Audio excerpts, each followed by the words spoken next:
ఉండవల్లిలోని తన నివాసంలో బుధవారం మంత్రి నారా లోకేష్ దివ్యాంగులతో కలిసి భోంచేశారు. వివరాలు ఇలా ఉన్నాయి. దివ్యాంగుల గౌరవం పెంచేలా ప్రజాప్రభుత్వం కృషి చేస్తోందని విద్యా ఐటీ శాఖల మంత్రి నారా లోకేష్ పేర్కొన్నారు. మంగళగిరిలో CM Chandrababu Naidu, deputy CM Pawan కళ్యాణ్తో కలిసి ఆర్టీసీ బస్సుల్లో దివ్యాంగులకు ఉచిత ప్రయాణ సౌకర్యం కల్పించే దివ్యాంగ శక్తి పథకాన్ని ప్రారంభించారు.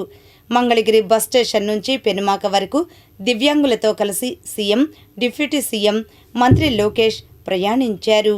అనంతరం ఉండవల్లి నివాసంలో దివ్యాంగ శక్తి పథకం లబ్ధిదారులతో జరిగిన ఆత్మీయ విందు సమావేశంలో సీఎం చంద్రబాబు నాయుడుతో కలిసి పాల్గొన్నారు.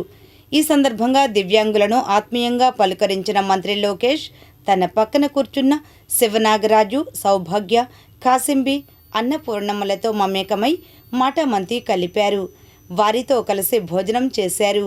ఈ సందర్భంగా మంత్రి మాట్లాడుతూ దివ్యాంగుల గౌరవం పెంచాలి, వారిలో పట్టుదల ఎక్కువ, అవకాశాలు కల్పిస్తే అద్భుతాలు సృష్టిస్తారు, వారి నుంచి ఎంతో నేర్చుకోవచ్చు.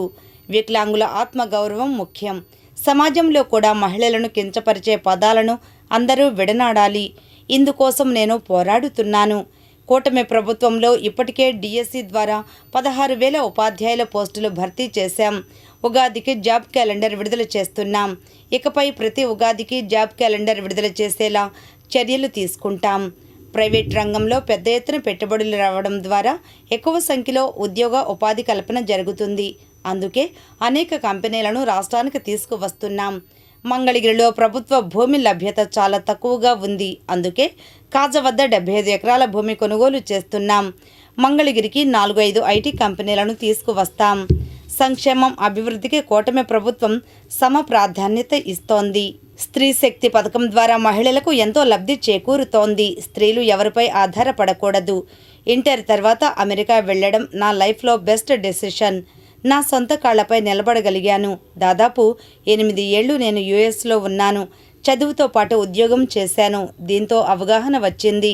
సదరు దివ్యాంగుల యోగక్షేమాలను, ప్రభుత్వం నుంచి అందుతున్న లబ్ధిని ఈ సందర్భంగా మంత్రి అడిగి తెలుసుకున్నారు. పెన్షన్ అందుతున్న తర్వాత ఐవీఆర్ఎస్ కాల్స్, సీఎం సందేశం వస్తున్నాయా అని వాకబు చేశారు. తమ పిల్లలకు ఉద్యోగ అవకాశం కల్పించడంతో పాటు ఇళ్లు నిర్మించి ఇవ్వాలని ఈ సందర్భంగా మంత్రిని విజ్ఞప్తి చేశారు.